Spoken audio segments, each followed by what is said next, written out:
Thanks, Mateo. Well, clean audits at national and provincial government departments have dropped by 23%. The Auditor General says the regression means that there's an increase in fruitless and wasteful expenditure. Irregular expenditure has now ballooned to a whopping 51 billion rand. Auditor General Kimi Makwetu joins us now from our Cape Town studios. AG, good evening. Thanks very much for your time. Another audit report, regression again. Yes, Vuyo, certainly the report that we released this year is a reflection of how the financial management discipline has not held up to our expectations. The question, I guess, AG, is why. I know that you have consistently been raising the lack of consequences as a reason, but are we sure that it's really because of the absence of consequences that things aren't improving? Well, it's because we did not see consequences up to now, and that's why we think that we are right. And the reason we think we are right that it is to do with consequences is that, remember, the money that we are reporting on is money that belongs to the public, which is given to the care of certain people who are supposed to manage it, who are supposed to reconcile it, and who are supposed to preside over it as custodians of that money. So if they do a lot of things over the years, as we have observed through the audit process, if they deviate from things like supply chain, if nothing happens to them when they don't keep accurate accounting records, if nothing happens if they don't keep documentary evidence to substantiate transactions, then we conclude that it's probably because there is no consequence for the wrongdoing. No wonder it repeats itself. Now, we will talk about the Public Audit Amendment Bill in a second, which hopefully is going to deal with that particular issue.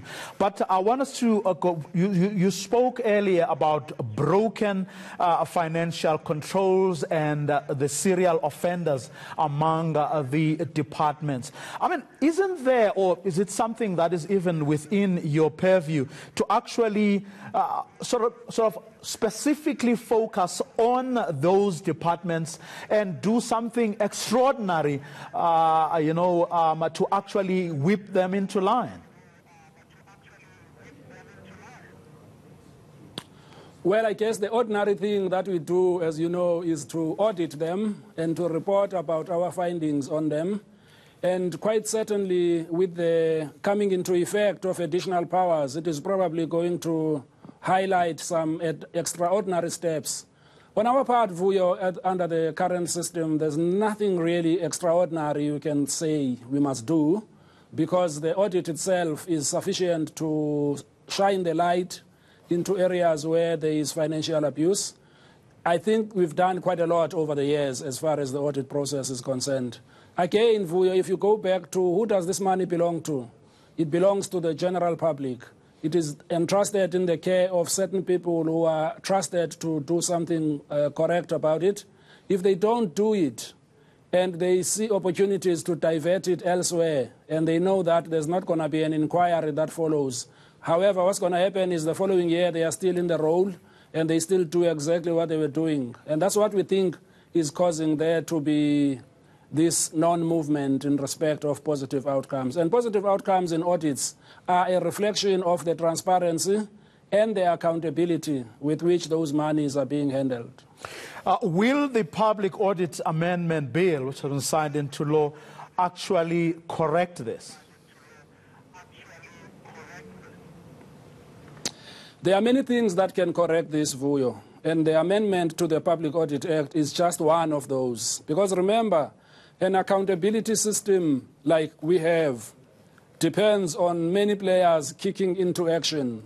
For example, if you decide as an accounting officer to employ a very weak person who has never been tested in the area of financial management, even if you have the amendment to the Public Audit Act, you're still going to get lousy financial management disciplines, because this person might be entrusted with billions of rands to manage in the implementation of projects, and in the normal course of events, they are supposed to supervise a number of people who are out there in the field work, making decisions and committing funds of the institution.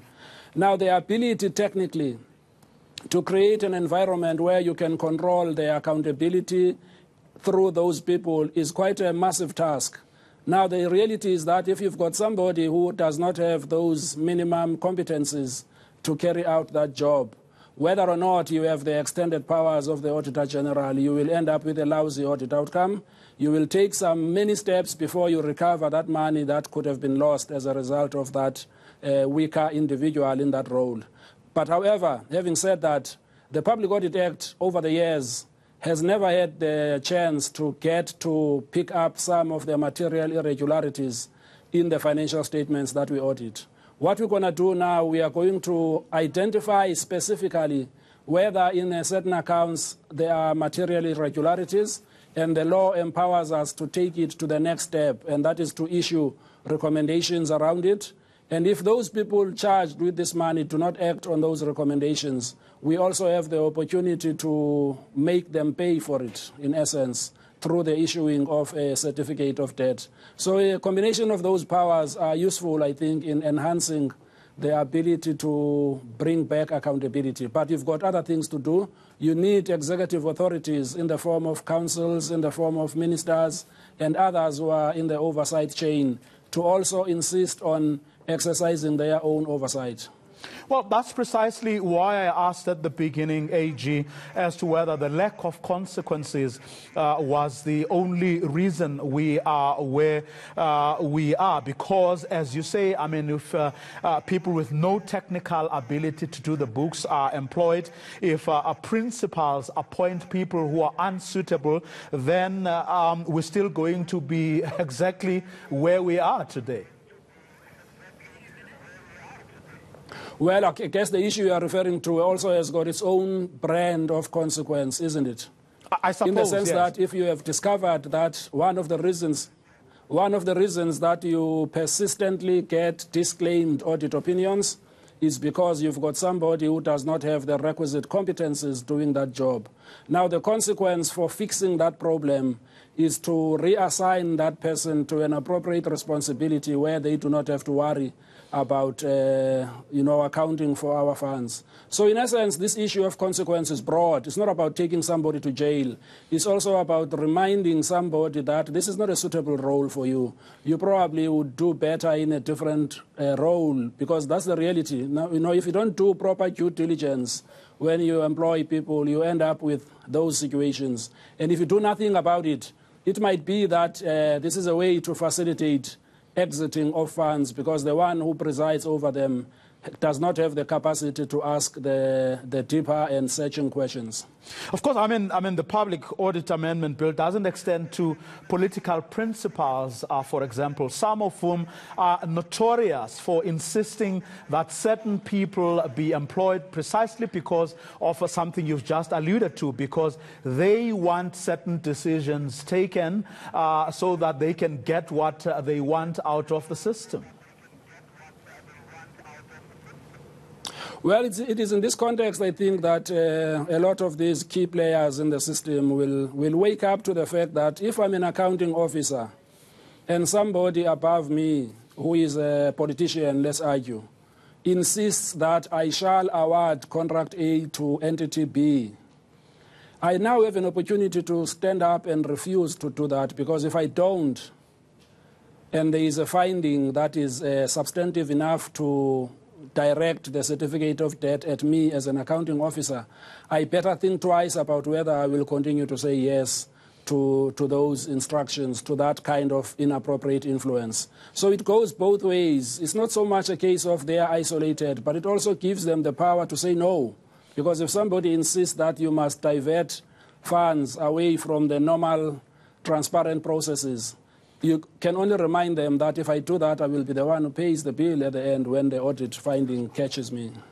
A quick one, AG, before I let you go. You've warned that health and education in certain provinces may collapse if attention is not being given to how the finances are managed, especially in the provinces. Do you have faith and confidence in those in charge that they will take heed and do so urgently? If you look at the history of these three portfolios that we isolate, Vuyo, education, health, and public works, where the infrastructure delivery is happening, you will realize that these are not new observations. These observations have been there over a period of time.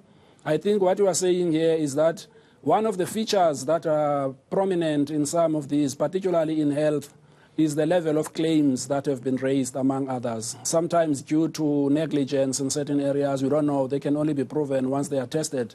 But the reality is that the quantification of the liability that has been raised in response to the claims submitted is starting to become a bigger amount, which has not been budgeted for, which means if those claims materialize in the future, they will eat into future budgets which are set aside for other things. What we are warning about these particular sectors is that there's a prevalence of weakness which is starting to erode the financial stability of those particular departments, especially where governance and good disciplines have been absent for a long time.